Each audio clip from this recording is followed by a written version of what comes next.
ሀና በጣም የምታሳዝን ልጅ ሆናለች። ለአባቷ ብላ ብዙ መስዋዕቶችን እየከፈለች ትገኛለች። እንግዲህ በአሁኑ ሰዓት ልክ እንደ ሀና ለቤተሰቦቻቸው መስዋዕት የሚከፍሉ ውስን ናቸው። እናም ሀና አባቷ እንዳይሞትባት የቻለችውን ነገር ሁሉ እያደረገች ነው። በዛሬው ክፍል እንግዲህ እናቷ እግር ስር ወድቃ እስከ መረገጥ ደርሳለች።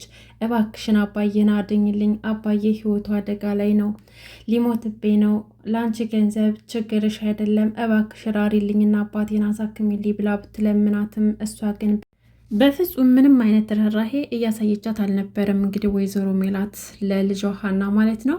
እንግዲህ ወይዘሮ ሜላት ሀና ልጅ አይደለችም፣ የቤት ሰራተኛ ብቻ ናት እና ልጄ ደግሞ እርግብ ናት ብላ ነው የምታስበው። ነገር ግን ይህን እውነታ ያወቀች ቀን ምን ያክል ነው የሚቆጫት የሚጸጽታት። የዳማ በእጁት ክምር አይሞላም እንደሚባለው ልጇ የሆነችበትን ቀን ወይም ደግሞ ልጇ እንደሆነች የምታውቅበት ቀን ሲደርስ ምን ይውጣት ይሆን? ልጇን እንግዲህ ሀና አባቴን አድኝልኝ ብላ በምትለምንባት ሰዓት እግሯ ላይ ወድቃ እየተማጸነቻት ነበረ።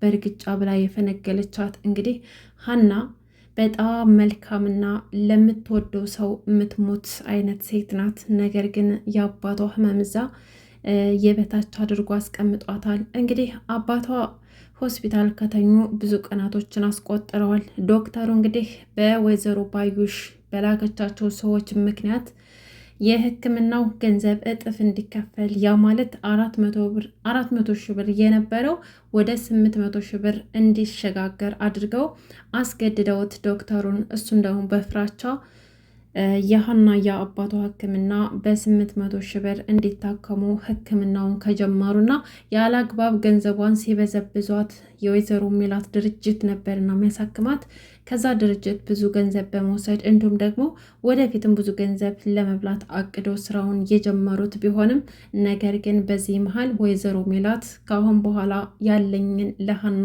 የማደርግላትን እርዳታ ወይም ደግሞ በእኔ ድርጅት በኩል አባቷ የሚታከምበትን እርዳታ አቆሚያለሁ፣ ከዚህ በኋላ የሀናን አባት ላሳክመው አልችልም ብላ ለዶክተሩ በነገረችው መሰረት ዶክተሩም ደግሞ ቀጥ ብሎ ለሀና ነግሯታል። ሰላም ሰላም፣ ውድና የተከበራችሁ ቤተሰቦች እንዴት ናችሁ? ደህና ናችሁ ወይ?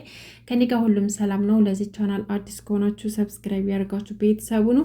እንዲሁም ነባር ቤተሰቦቼ እንኳን ደህና መጣችሁ እያልኩኝ ዛሬ እንግዲህ ኖላዊ ቀጣይ ክፍልን ይዤ መጥቻለሁኝ። በዚህ ክፍል እውነት ለመናገር ሀና በጣም ነው የምታሳዝነው። እንዲሁም ደግሞ ጆሮ እንግዲህ ያው የሚያደርገው መላው ቢጠፋው ዶክተሩን እግሩ ስር ወድቆ እስከ መማፀን ደርሷል። ሀናም ደግሞ እናቷ እግር ስር ወድቃ ብትለምናትም ነገር ግን ምንም አይነት መፍትሄ ልታገኝ አልቻለችም። ጊዜው የጉልበተኞችና የባለ ሀብቶቹ ነው። ወይዘሮ ሜላትም እንግዲህ በሀና ላይ አባቷን ማሳከም እየቻለች ነገር ግን በገንዘቧ ተማምና ጨክናባታለች። ይህ ሁሉ ደግሞ የሆነው የወይዘሮ ባዩሽና የእርግብ ሴራ ነው ማለት ነው። እንግዲህ ይህን ያደረጉበት ምክንያት ምንድን ነው? አንደኛ ምርመራውን ውጤቱ እንደሚቀይሩት ያውቃሉ፣ የዲኤንኤውን። ሲቀጥል ደግሞ ሀና እዚህ ነገር ውስጥ የገባችው ወይም ደግሞ ልጅ ነኝ ብላ የመጣችበት ሀሳቡ ወይዘሮ ሜላትን ልትበላት ወይም ደግሞ ገንዘቧን ልትወርስ እንደሆነ በማስመሰል ለዛ ማስረጃ ደግሞ አባቷን ያሳከመችላት የነበረችው ወይዘሮ ሜላት ሀና ገንዘቡን በእጥፍ አስጨምራ እየበላቻት እንደሆነና እያጭበረበረቻት እንደሆነ ግልጽ ለማድረግ ሙከራ አድርገው ነበረ። እሱም ደግሞ በሚገባ ሁኔታ ተሳክቶላቸዋል ማለት ነው። እንግዲህ ባዩሽ የራሷን ሰዎች በመላክ ዶክተሩ ድረስ ሄደው በማስፈራራት በጸባይ የማያደርግ ከሆነ በጉልበት በሽጉጥ በማስፈራራት የሀናን አባት የሕክምና ውጤት ወይም ደግሞ የሕክምናውን ገንዘቡን እጥፍ በመጨመር ሀና ይሄንን አምጥታ ማሳከም ስለማትችል ወይዘሮ ሜላት ደግሞ በሀና ተናዳ የሕክምናውን ገንዘብ እንድትከለክላት ወይም ደግሞ አጭበርባሪና ሌባ ናት ብላ እንድታወጣት ያደረጉት ሙከራ ነው። እሱ ደግሞ በሚፈልጉት መንገድ ተሳክቶላቸዋል። እንግዲህ ከአሁን በኋላ ሀና ምንድን ነው የምትሆነው? አባቷስ ደህና የነበሩት አባቷ ዛሬ ላይ ራሳቸውን አያውቁም። ከሞተ ሰው አይተናነሱም። አይናቸውን እንኳን አይገልጡም። በፊት ከነበሩበት ተባብሶባቸው ራሳቸውን ጥለው ራሳቸውን ስተው ይገኛሉ። ነገር ግን ሀና ይሄን አይታ መቋቋም አልቻለችም። ዶክተሩንም ብትለምነው ምንም መፍትሄ አላገኘችም። እንደገና ደግሞ አማራጭ አርጋ የያዘችው ዶክተሩ ገንዘቡን የማታመጡና ሕክምናው የማይደረግላቸው ከሆነ አባቷ በዚህ ሁኔታ እንደሚቀጥሉና ህይወታቸውን አደጋ ላይ እንደሆነ ሲቀጥል ደግሞ ገንዘቡን በሰዓቱ ካላመጡ ከሆስፒታል ለቀው መሄድ እንዳለባቸው ነገራት። ሀና ይሄን ስትሰማ ምንም ራሷን መቆጣጠር አልቻለችም። ምን ነው እመቤቴ፣ ምን አደረግኩሽ? ድንግል ማርያም ይሄንን ፈተና የምወጣበት ጉልበት ስጭኝ እያለች ስትማጸን አይተናል። ያላት አማራጭ እንግዲህ ለጆሮ ደውላ ጆሮ እንዲመጣላት በማድረግና ሀሳቧን ነግራው ለአባቷ የቻለችውን ነገር መስዋዕት መክፈል ነው ያሰበችው። ይህን ስላሰበች ወደ ጆሮ ቀጥ ብላ ትደውላለች። ጆሮና ተምቹ ደግሞ ታይተው ነበርና በጧት ስትደውልላቸው ጆሮ በቃ ከእንቅልፉ ተነስቶ ወደ እሷ ሊሄድ ሲል ምንድነው የተፈጠረው? ማን ነው የደወለ ብሎ ስጠይቀው ሀና ናት የደወለችልኝ፣ መሄድ ይኖርብናል ብሎ ነገረው። እንዴ በቃ ፋዘር ደየሙ ማለት ነው ሞተው ይሆናል እያለ ለጆሮ ሲነግረው ጆሮ ደግሞ ይሄን መቋቋም አልቻለም። አንተ ያመሃል እንዴ? ምንም ማሰብ አትችልም? እንዴት እንደዚህ ታስባለህ? ሀና የመጀመሪያ ጊዜ ነው እንደ ደወለችልኝ። ሁሌስ ትደውልልኝ የለ እንዴ? ለምንድን ነው በአንደበት መጥፎ ነገር የምታስበው? ለምን ጥሩ ነገር ለማሰብ አትሞክርም እንዴ? ፋዘር ሊሞቱ አይችሉም። እንዴት ነው እንደዚህ የምትናገረው? እያለ ጆሮ በተምቹ ላይ በጣም ይበሳጭበትና በቦክስ መቶት ጥሎት ይሄዳል። በቃ እሺ ጠብቀኝ፣ ለምንድነው እኔ ጋር የምትናደድብኝ? አለና ተምቹ ሆስፒታል ድረስ ተከትሎት ይሄዳል። ከዛም በኋላ ሀና የተፈጠረውን ነገር ሁሉ ለጆሮ ነገረችው እና አባቷን ለማዳን መክፈል ያለባትን ዋጋ መክፈል እንዳለባት ነገረችውና አባቴን አደራ ብላው ትታው ትሄዳለች። ጆሮም ደግሞ ሀና ህይወቷ አደጋ ላይ ሊወድቅ ይችላል፣ የማይሆን ነገር ታደርጋለች ብሎ ተምቹን እዚህ ጠብቅ፣ ፋዘርን ጠብቃቸው ብሎ አደራ ይሰጠውና ተከትሏት ይሄዳል። ተምቹ ግን ፋዘርን ሲያቸው ሞተዋል እንዴ? ደይመዋል እንዴ? ቆየር ሰው ምን ሆኖ ነው እያለ በፋዘር ሙድ ሲይዝባቸው ነበረ። በእርግጥ ተምቹ ውስጡ መጥፎ ባይሆንም ነገር ግን ባለማወቅ ትልቅ ስህተት ሰርቷል። እሱ የሰራው ስህተት ነው እዚህም ድረስ ያደርሳቸው የቻለው። እናም ተምቹ ደግሞ ፋዘርን ሲያዋቸው የሞተ ስለመሰለው እንዴት ከሬሳ ጋር ጥለውኝ ይሄዳሉ በማለት ብቻውን እያዛጋ ይቀመጣል። ከዛም በኋላ ጆሮም ያለችበት ድረስ ተከትሎ ሄድና ምን እያደረግሽ ነው ብሎ ስጠይቃት፣ ወዴት እየሄድሽ ነው? ምን ለማድረግ እየሞከርሽ ነው ብሎ ስጠይቃት የአባቷ መክፈል ያለባትን ዋጋ መክፈል እንዳለባት እና ከሴትየቱ ላይ እግሯ ላይ ወድቃ መለመን እንደምትፈልግ ነገረችው። ጆሮም ደግሞ ይሄማ በፍጹም ሊሆን አይችልም ብሎ ነገራት። ሀናም አንተ አባት ስላልሆነ ምንም ማድረግ አትችልም፣ ቢያንስ እንኳን እኔ ማገዝ ባትችል ተወኝ አባቴ ልርዳበት ብላ ትታው ትሄዳለች። ጆሮ ደግሞ ይሄን ስላለችው በጣም ከፍቶታል።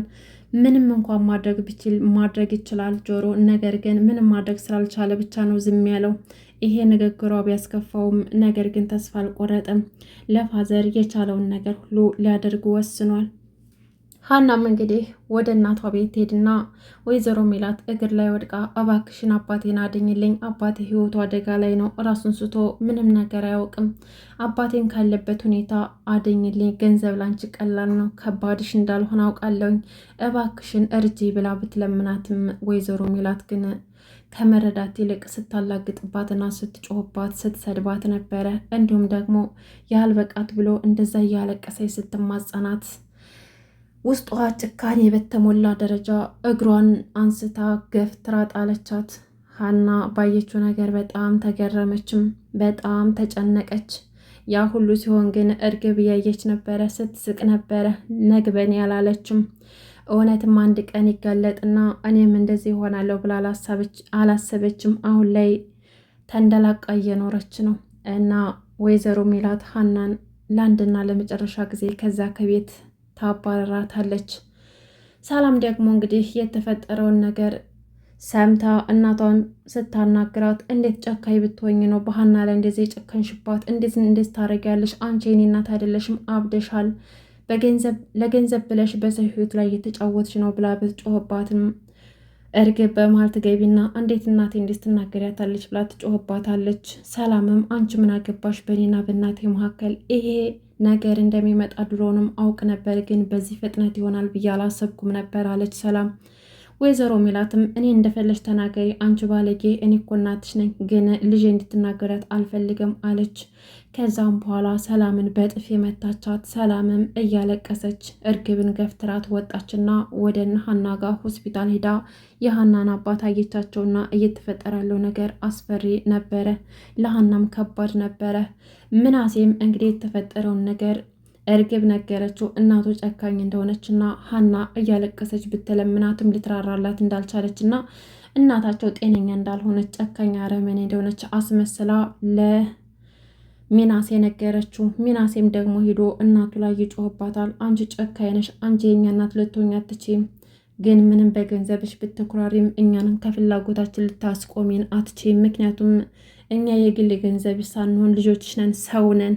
ሰው እንደ መሆናችን አንጻር ደግሞ የፈለግነውን ማግኘት መብት አለን። ስለዚህ እኛ ደግሞ የምንፈልገው ሀናን ነው፣ ሀናን የማግኘት መብት አለን ብለው ሲናገራት እንግዲህ ወይዘሮ ሜላት ይህ ሁሉ ያደረገችው እያቸው ሀና ናት አይደለ? ከቤት የባስወጣትም እዛም ሆና ደግሞ ነገሩ አሁንም አላቆመም። ከቤተሰቦች ጋር እያበጣበጠች ነው። ቆይ ምንድን ነው ማደርጋት እያለች ስትናደድባት፣ ሀና እንደዚህ የምታደርግ ልጅ አይደለችም፣ በቤተሰብ መሀል የምትገባ ልጅ አይደለችም፣ ምን አይነት ጨካኝ እናት ነሽ ያለሽኝ ብሎ ከአባቴ ጋርም ተለያይተ እንድንኖር ያደረግሽን አንቺ ነሽ እንጂ አባታችን አይደለም፣ በአንቺ ባህሪ ምክንያት ነው ብሎ ጮሆባት ትቷት ይሄዳል። ወይዘሮ ሜላት እንግዲህ በምታየው ነገር በጣም ፈርታለች። ምክንያቱም ልጆቿ ፊታቸውን እያዞሩባት ወደ ሀና እየሆኑ ይገኛሉ። እንግዲህ ሰላምና ሚናሴ አንድ ሀሳብ መጥቶላቸዋል። ሰላም የቻሉትን ያክል ለሀና መርዳት እንዳለባቸውና የሀናን አባት ማሳከም እንዳለባቸው ወስና ለሚናሴ አማከረችው። ሚናሴም ደግሞ እሽ ላስብበት ብሎ ቃል ገባላት። እንግዲህ ከእናታቸው ገንዘብ ቢያገኙ ሊያሳክሙ፣ ካልቻሉ ደግሞ ሰርቀውን ቢሆን ሊያሳክሙ ወስነዋል። እንግዲህ መልካም እድል እንመኝላቸዋለን። የሀና አባት ተሽሏቸው ድነው ከሆስፒታል ወጥተው እምናይ አድርገን። ሀና በጣም ታሳዝናለች።